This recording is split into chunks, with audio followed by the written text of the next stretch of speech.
Previously on D&D Kinda. It is a prison. And as you look up that left wall, you notice there is someone in this cell. And it is Benedict's spirit.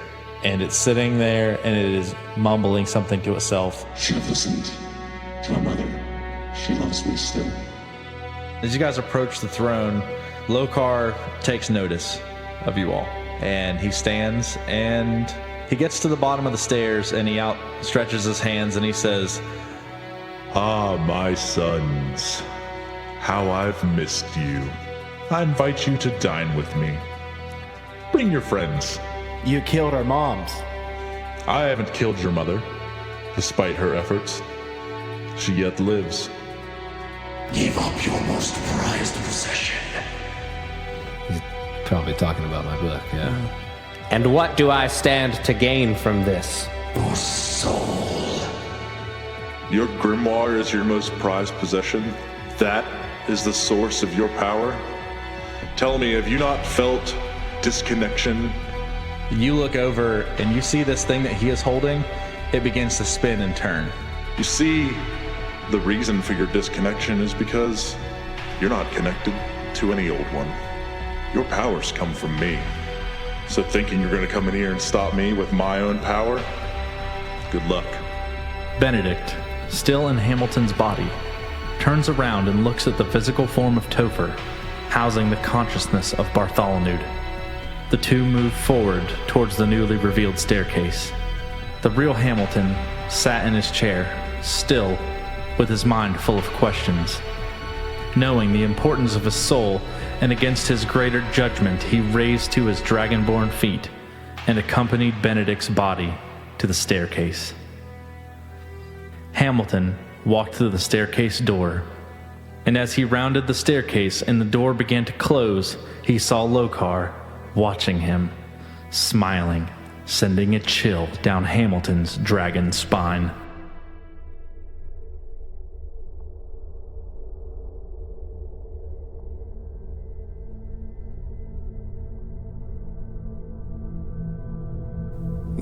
I'm going to get up and I'm going to start trudging down that. I want to get my soul back.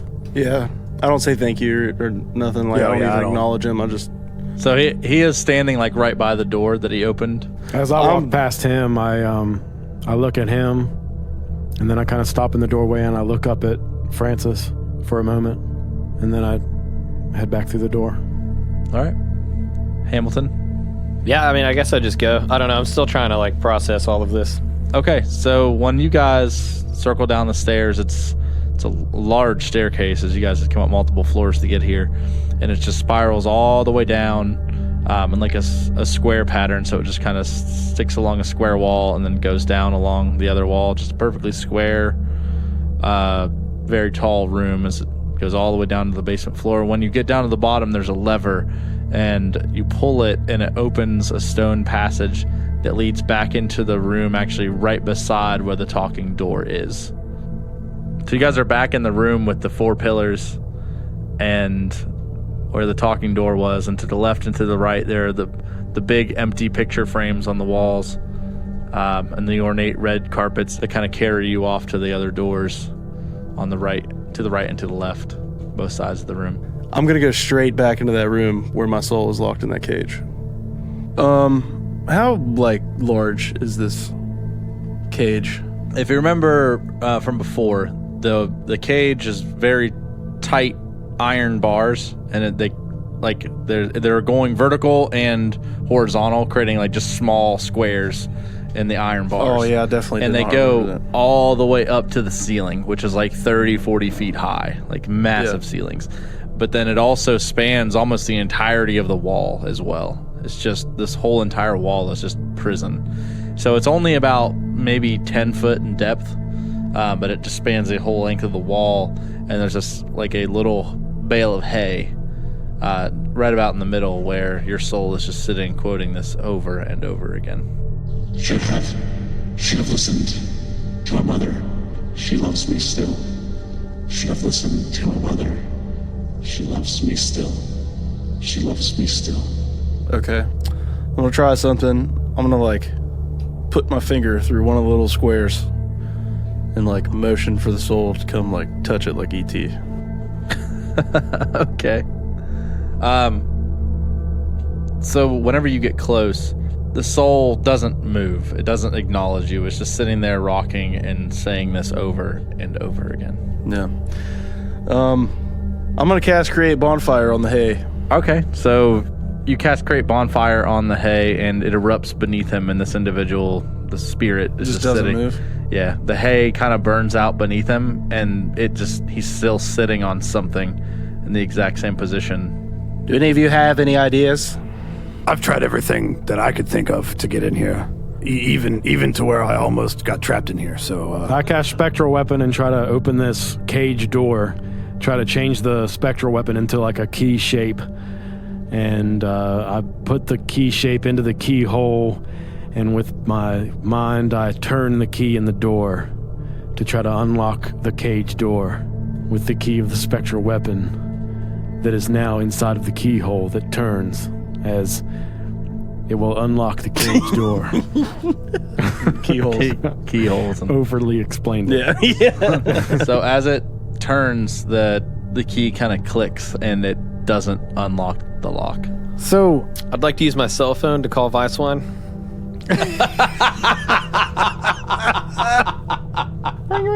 What's up, bud? So Vicewine's actually already in there. No, I'm kidding.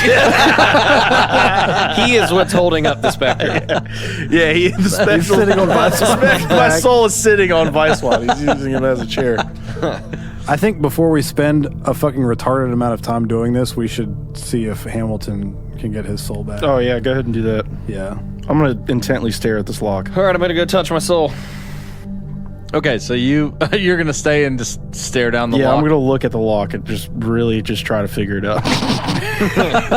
I'm a warlock. I'm a warlock. I should be able to just look at this. I'm one with the warlock, and the warlock is with me. Okay, so yeah, I'm gonna do go you guys touch my soul. All legitimately just stand there and stare at this? I'm staring I'm at the lock. I'm going to touch my soul. I stop and stare, and I start to wonder why we're here, not there. I'm going to go over with Hamilton to his soul. Okay, so you're the only one going over there. With Hamilton. Okay. Hamilton walks to the top part of the room and then turns to the left where, again, he sees his soul against the wall, still just punching the same spot. And as you walk up, you hear... Perhaps I'm not, but maybe so. Connected? My power? Is it mine? You lean over, obviously, because you are large. Double the size of your soul at this point. See. You lean over and you place your hand on the shoulder, and as you do, it doesn't disappear like Bartholonude's soul does. It actually looks back at you. And as it was chanting before, it just kind of stops talking and looks back at you and says, My power? Mine? and then it just fades away. So whenever this happens, I mean, you're ultimately kind of confused because you had heard this spirit say the same thing over and over again, and then after everything that you've learned, whenever you confront it again, it says the one thing that you've been having such a hard time comprehending. My power? Mine? Right. And then it disappears. So this is ultimately, you understand that your most prized possession was taken from you, like in a very metaphorical sense. So as this happens, it probably kind of just hits you a little harder, honestly. I don't know. How does Hamilton kind of feel about that? I think he's still just caught Sick up. of you asking this goddamn question. No, he's still just so caught up in all of it that like it just can't really sink in. Like he can't even really begin to process it. Like Okay. it's just too much. Okay. So the two of you, real Hamilton and real Topher, hear a loud echoing click, and real Benedict in Hamilton's body is staring at this lock that just opened. I walk back out because I heard that click, and I'm walking over towards Benedict. And do I see that it's unlocked now? Is it like kind of like hanging there off the thing? Yeah. So I see that, and then I say that. So if freeing one soul grants us access to another soul. Maybe after Benedict, after you can gain your soul back, maybe we can find mine, because we haven't even seen my soul. Well, let's find out. And I'll walk in the cage. Okay. So you walk in the cage and it's still just sitting there mumbling the same thing to itself. What do you do? I put my hand on its back. Okay. So you walk up and place your hand on the shoulder of your spirit, and as you do, it looks up at you, and the eyes of the spirit are more real than they appeared before. And it looks up at you and makes direct eye contact, and it says, She loves me still. She loves me still. as it fades away. So I didn't really have to do anything? I just found out that Frances is my mom. I guess that was the... Fuck. And she loves you still. She does. So my soul tells me. So Hamilton's soul's been freed. I am going to walk back in the room with the pillars. Okay. Yeah, as am I. Are you all going to do that?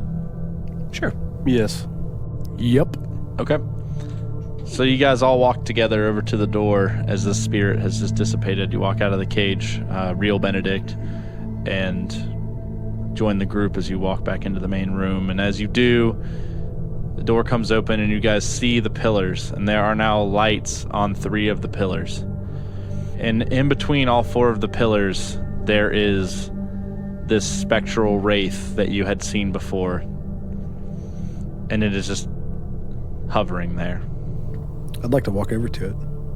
Like a bad wraith? Like, are we going to fight this? Well, that's the best way to kind of describe it. Well, when you look at this creature, its face is just, it's like a ghost kind of thing. Almost like it's like And a it's very like old spirit almost? Yeah, Or like, its face is just like your a soul. mace. kind of, fuck you. Great! Well, like, because what I was envisioning was almost like a, like from Lord of the Rings, like the ring wraith almost. Like that kind of like look where they're deteriorated a bit. So this thing is like, it's like a white spirit. Yeah. But like its face, very much like that. Like whenever Frodo has the ring on. Yeah. Their faces they're very hollow, bone-like structures, and they have like a muscle structure, but it's just like raw muscle, but it's like white and ghostly. And this thing's teeth are just sharp and jagged, and it has like a cloak on, and it has this very ornate old looking armor, and it is just hovering there. And as you approach it, do you say anything or do anything? Because the closer you get, it's just floating there. Excuse me. Can you hear me?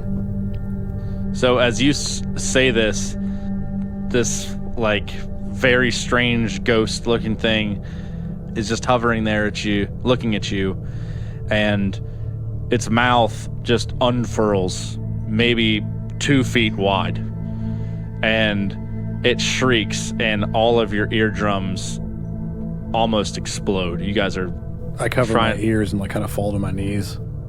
Okay, as I imagine all of you guys would, it is torrential pain. The chandeliers above your head are bursting, and glass is just falling from the ceiling, and the candles are falling, and the room is slowly getting darker. But as this creature, this ghostly being, gets brighter and brighter, and then it flies into Benedict's body where you are currently residing, and you fall unconscious on the floor. Fuck.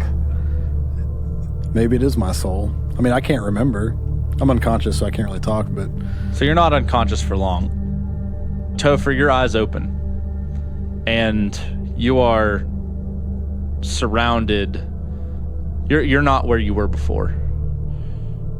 You're in this room that looks somewhat like a church, and there's a golden sunlight coming through the windows that is just filling the entire room. There's an individual that walks over towards you, and as you reach up and grab his hand, you realize your hand is that of a child's. And this individual picks you up and comforts you and tells you, you have no need to miss your parents. And as you turn, you see them leaving the room. You are here in my care, and I assure you, I will make sure that you are safe. They can't protect you. I promise you, one day you will understand. Because you're important, you see, son. You are more important than you know. And only with me, only through the power of Mishakal, will you be safe. And as you turn and look throughout this church, it's entirely empty. And you see the pews of the church and in the stained glass windows, the symbol of Mishakal. And as you turn around and look upon the altar, there is a giant glowing red circle at the back of the church that spans the entirety of the back wall. And across it are golden chains, and emblazoned in front of it is a massive plate that's hanging below it with a giant infinity symbol. And he looks, as you're looking around, and he says, the world is changing. And it is only with your help that we will be able to keep it safe. The last thing you see before you wake up is the whole back wall of this church is this giant red circle, and this red circle with these golden chains kind of slung over top of it, it's not just a red circle. It is constantly moving. There are lights and cloudy things moving all across it. It is almost as if it is a plate, and it has some kind of magic power, and these chains are slung over top of it, and in front of it, guarding it, is this massive drop sigil of Mishkal.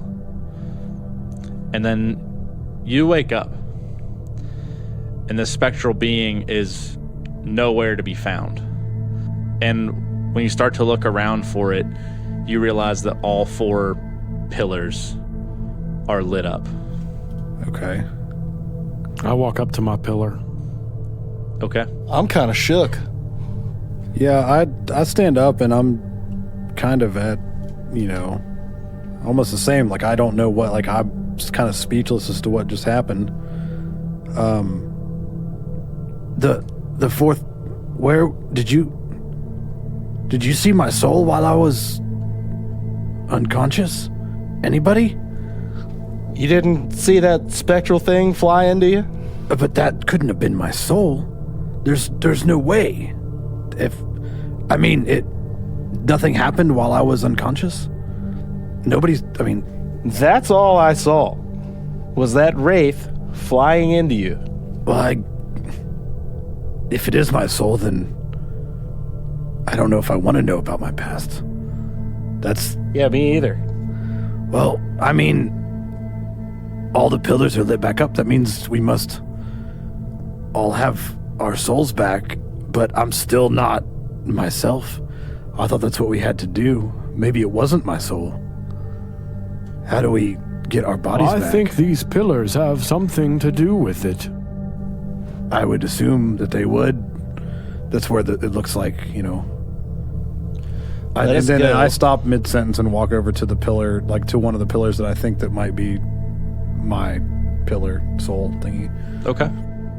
So you all walk to your respective pillar? Mm-hmm. Yeah. All right. So whenever you guys do this, all of your backs like arch and your heads fly upwards with your mouths open, and these lights shoot up and lights come out of you guys, and they tie. The lights that come out of you guys are also a dragon and a dwarf and a gnome and a human, and as they fly into the air, they intermingle and they combine with their respective counterparts, and they fly back down your guys' throats and into your bodies, and you guys snap out of it. Your heads come up, your back straighten up, and you guys are all back in your bodies. Oh my fucking god! It's about damn time. Right when Bartholonude's come back in his body, he looks down at his hands. He does the power motion. He flexes his fingers, and then he gives the good dragon roar. Yes. Hell yeah, I dig that. So in a gesture, I walk over next to Hamilton. I swing my book bag around to my front and pick him up and sit him inside of it. Swing it back around to my back and be like, "It's okay, you're home, little buddy." It just feels right. It feels right. It's just what we do. So, what do we do now, guys? Let's go back up to Lokar. I think that's might be our only option. So is that is the staircase, like that secret passage, still open? Yeah. Okay. I'm gonna start heading up the stairs. So you guys are all heading back up the staircase? Yeah. Okay. So as you guys get to the top of the staircase, it's a hell of a climb. A lot harder to get up than it is down. You guys are all kind of winded as you get to the top of the staircase. And as you do, you come out into the throne room. And from where you are, it's behind the throne. And you can see down and out the entirety of the throne room and leading out to the door that you originally came in here in. And off into the distance, you can see the pedestal on which you guys came. And as you guys are walking out there, you guys see a flash of light off in the distance. And you see Lokar standing in the middle of the throne room. And as you guys are entering in, he turns back around and he immediately is attuned to the fact that you guys are all back in your own bodies. What do you guys do? I'm gonna ask him a question. Okay. Lokar, how long have you been around? How long have you existed for? My cleric friend, that is a complicated question. Time in your world versus the astral plane does not flow the same. Maybe the equivalent of 300 years, might have been 500 years, I don't know. It was sometime after the downfall of Baal, but I can't answer your question. I'm sorry. Well, from your knowledge, if you've been around for quite some time, my god, Mishkal, is an old god, but his followers have dwindled over the years. How long has it been since he's stopped becoming relevant on a mass scale? Whenever you said the word Mishkal, obviously it's all over you, the fact that you're a Mishkal follower. After Baal was sealed away, the followers of Mishkal dwindled as people weren't as trusting of their deities as they used to be. For it wasn't the deities of old, other than Mishkal, that brought about the end of Baal.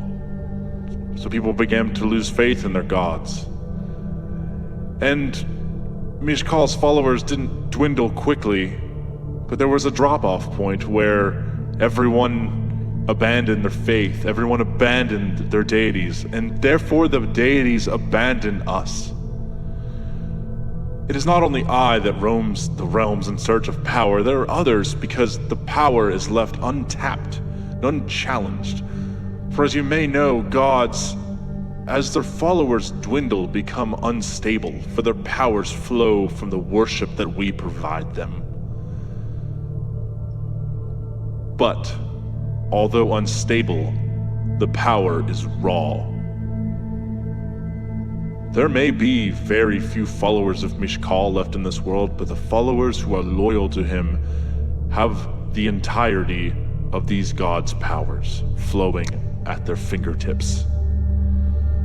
So my son, when I implore, And he looks at you, Hamilton. whenever I intercepted your connection to Cthulhu, it was to protect you. But at the same time, now at that point, with your connection to me, I draw more powerful, as do you. Because a connection to a god that has no followers, such as Cthulhu, because people don't believe he exists anymore. When's the last time you saw his powers manifest themselves in this world? A connection that raw and unstable would kill you. Would kill the greatest of minds. You mentioned intercepting my attempt at making a pact with Cthulhu. I assume that's something that you could still do now. Son, I am tied to you in a way that you will never be able to be tied to anyone else. I don't think I've taken advantage of that fact. I think if anything, I've helped you get to where you are now. So then I will ask something of you. And it'll ultimately be your choice on whether or not to grant my wish. But if I try to make another pact, don't stop me. Even if it will kill me. So he doesn't have an immediate reaction to this, but he kind of just looks around and turns around as he walks a little bit closer to the top of the room, and he sits down in his throne and kind of crosses his one leg over the other and keeps like his hand on the side of his face, and he looks up and says, You realize that I am not incapable of realizing what your endgame here is. I know that it will take much more than time and a few soft words for you all to be able to trust me. So please understand that I cannot make that promise at this time. For if I let you sever your connection with me, I wouldn't have any ability to control you, son. I know how powerful you have the capability of becoming. And I know how much you hate me for what I have done to your mothers. But you must understand that this is how it has to be. I mean, I can't really do anything about it. That's why I asked, because yeah, I mean, it's not like I can stop him. And we're sitting in the we're kind of standing in the standing in the throne room, and I pull Hamilton out of my backpack for one. I'm gonna sit down on the floor, like cross-legged, and just kind of sit there and just stare at the ground. Mm-hmm. And so I'm kind of in a sense internally, like turmoil, I guess. I don't know, because I don't know what's going on with me, and to me that's a bigger worry at this point in time, because yeah, absolutely, because like obviously Lokar's no like physical threat to us right now, and I just sit there, and as I'm sitting on the floor, I just ask, so what do we do now? And I just sit there. So Lokar stands up and he walks over to you, Hamilton, and he places his hand on your shoulder. As I don't know whether or not you're like looking up at him, or you just kind of are accepting of the fact that you're still processing and kind of upset. But I kind of envisioned it as he walks up to you and puts his hand on your shoulder, and you don't even look up at him. You're just kind of standing there, and before you realize it, Lokar has cast a portal behind you, and he grabs you and falls into the portal with you, and the portal closes. Hamilton, you were falling backwards, and all of a sudden you are now just standing upright. It was very abrupt. And as you look around, you're standing, but you're standing on nothing. You are much like the dreams that you used to have. You were standing in this open, just kind of desolate area, and there is a hazy, cloudy like fog, but it's very deep gray with like white light shining all around you, and it's difficult to see, and you're walking and you realize your father is walking beside you. And as he's walking, he begins to speak to you. My son, as we walk through the great plains of the Old Ones, allow me to show you. And as he lifts his right arm and his left arm, he begins to bring up these pedestals for things that you are very familiar with in your old studies. The pedestals with these symbols of these ancient gods. You have Basatan and Bakrug and Cthulhu and Cilia and Dagon and Gloon and Morik and Rogog as they just sprout all around you. The memories of your younger years studying these deities are starting to pour back, and the facts and things that you know about them start to take over. And then he says, these gods are, for a lack of better terms, these gods are dead, son. Rekindling the connection with one of these gods would establish a foothold on this earth. Do you know the one god in the old gods that still has an established foothold on this earth? Baal reigned for 400 years, ending countless lives. A connection of that magnitude might either destroy you or corrupt you. It might not seem like it, son, but I do care about you, and I might have my own selfish reasons for the things that I do, but I don't want to see your life ended. If I wanted to, I would have. You are the one true heir to the legacy that I could leave behind. And if we could rule together, you would make me even more proud than you already have. And as he's walking, these pedestals still are just sprouting up, and all these other gods. And you're coming to realize that the things that you know about each one of these gods, he's right. I'm not saying that he's right about how you're thinking. He's right about the fact that they are long gone. They do not have followers other than maybe one or two, but they're very few and far between, and they're very, very powerful. But those are just things that you've heard. Those aren't even confirmed facts. But as he comes to the end of this plane, there is a very tall pedestal. And this pedestal, you go back to this time where you were standing in this field. And as the fog clears, there's grass that surrounds this rocky pedestal, and there's an inscription and this massive skull floating with these blood droplets. And it is overseeing this entire plane. And as you look at this, your father says, you have the power to end Baal. But if you sever your connection with me, you are nothing. Join me. Abandon your friends. Not for the sake of destroying them, not for the sake of ending them, but they do not possess the power that you do. They do not possess the power to end this calamity. You do. And through me, you will. But only if you join me. You crave power. I've been in your head this entire time. The true power you seek can only be gained through me. You say that you don't want to see any harm come to me, but you tried to kill me and my brother when we were just babies. What is immortality if there will not be any gain from it? If you have a god that has destroyed the world? I've just told you you are the one capable of bringing Baal to his knees.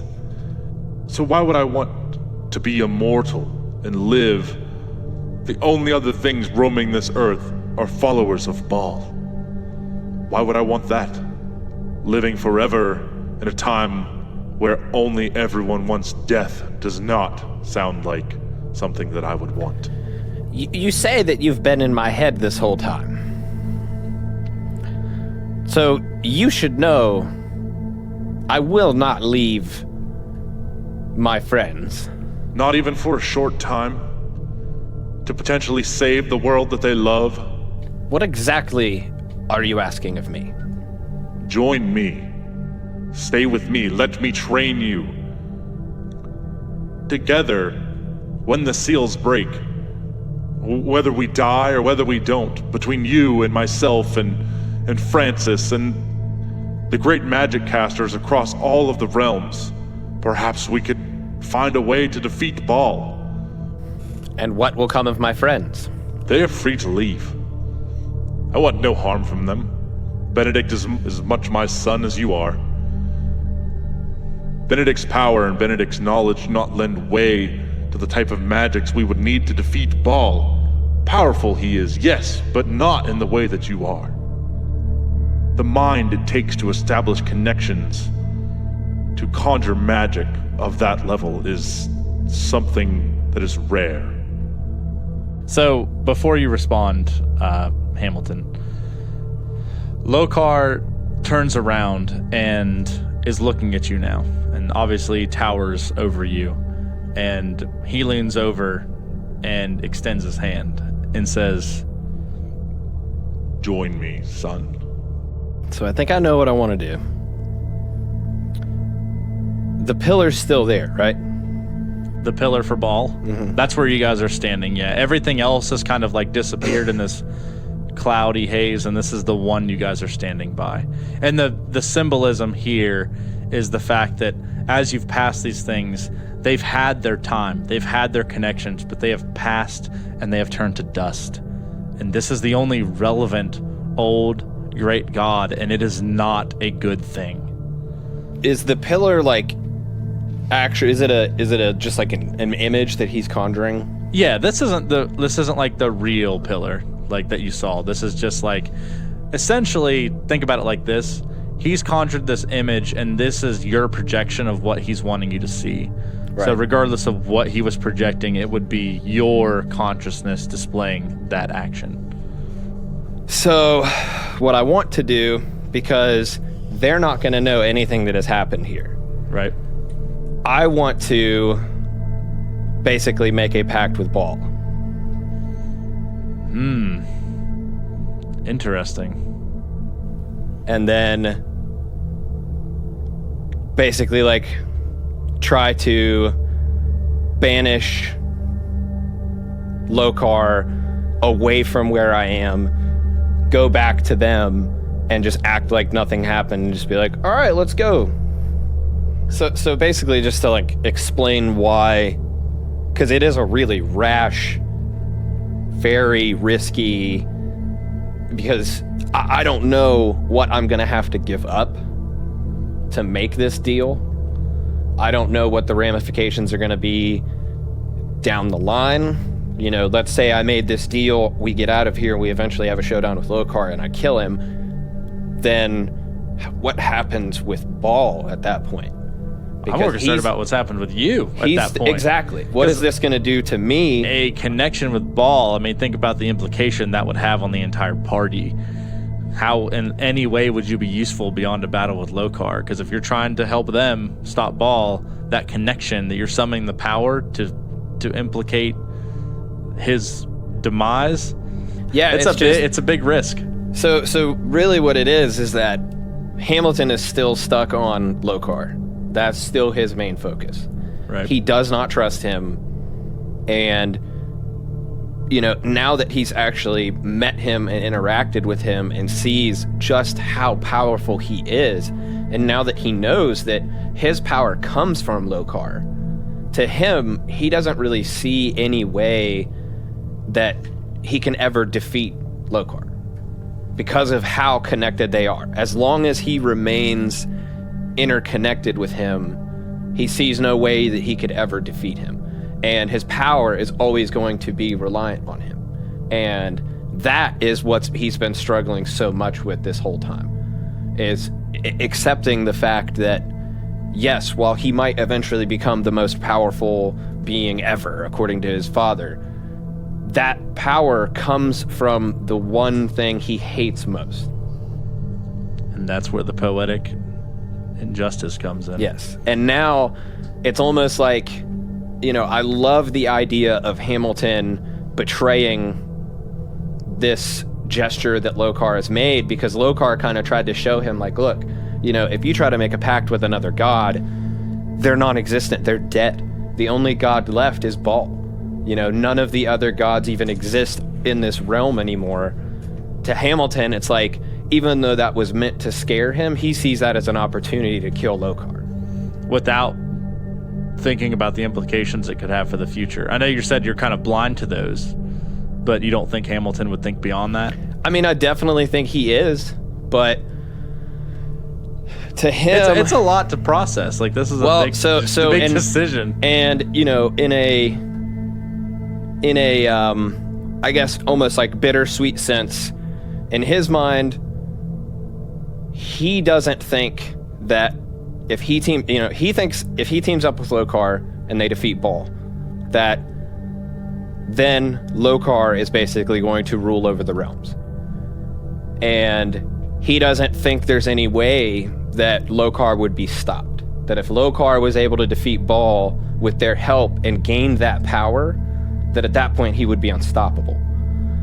But if Hamilton makes a pact with Baal to defeat Lokar, he has full faith that his companions can stop Baal. If he has to die to sever that pact with Baal, then so be it. At least there's he's succeeded in his mission.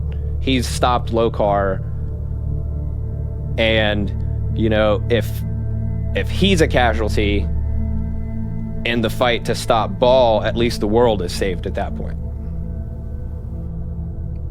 Okay.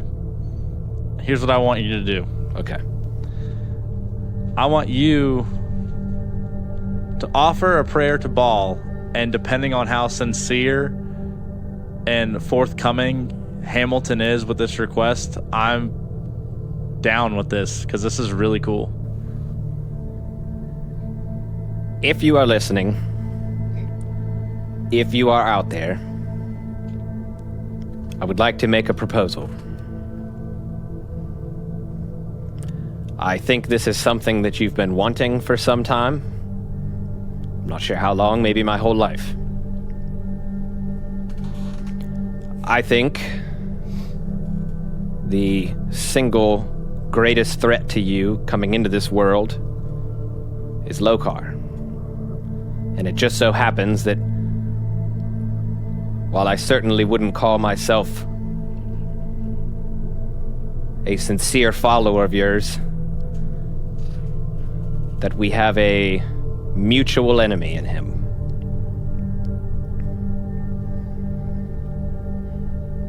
If you will help me kill him, I will give you my life.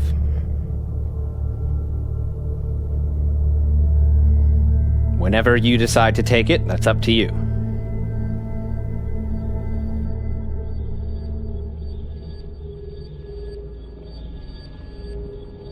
Hamilton, in the depths of his menacious invocation, offered his life as overture, seeking the ultimate demise of his father.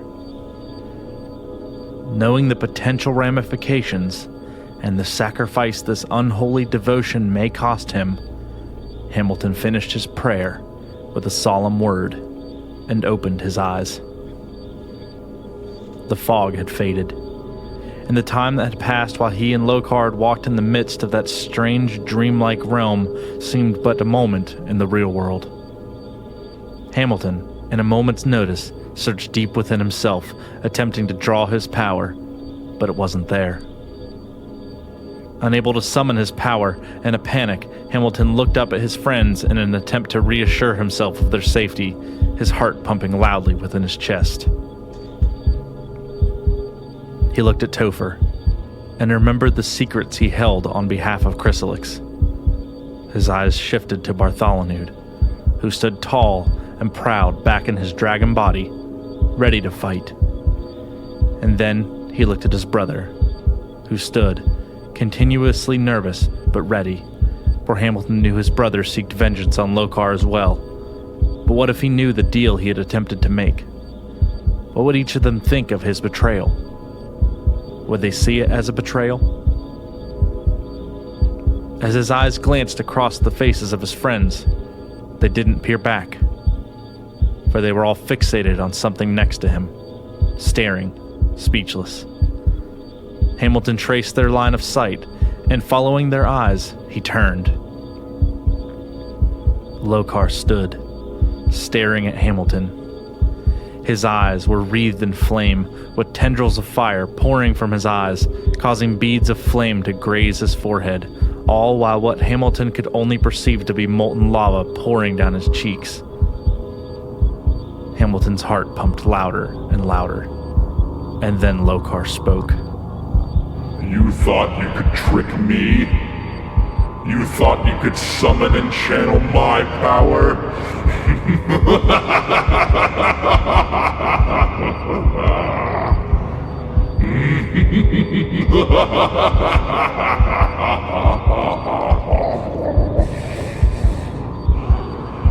All for the sake of killing one of my most loyal servants.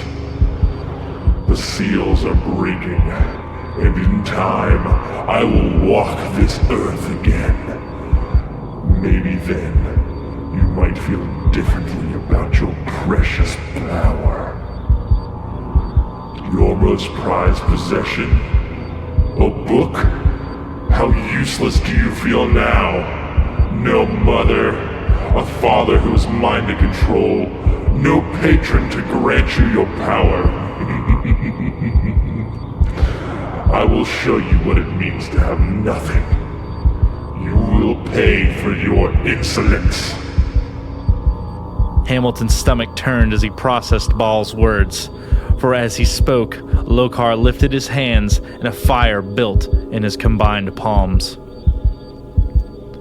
Benedict, seeing his brother in danger, drew his scimitar and took a step towards Hamilton, but Hamilton quickly threw his hand in the air, urging his brother to stay, but it was too late. Benedict screamed at the top of his lungs, running towards Lokar, and there was a flash of light. Hamilton winced, and as he struggled to open his eyes, he saw Lokar, with his arms outstretched, his hands together, throwing a beam of red light, and at the end of this beam, Hamilton saw his brother, Benedict, wreathed in flame. Benedict did not stop running, but it was too late. Lokar lowered his hands and watched as Benedict's poise slowly wavered. Closer to Lokar he moved, entrenched in fire, his clothes burning, his skin boiling, but so determined to bring justice to his wretched father. Benedict lifted his foot and placed it on the step in front of him as he lost feeling in his leg, and he fell, and Hamilton watched as his brother collapsed to his knees, then to the floor, and Benedict's seared scimitar clattered to the ground. Hamilton stood, silent, as a final breath of air left his brother's charred remains.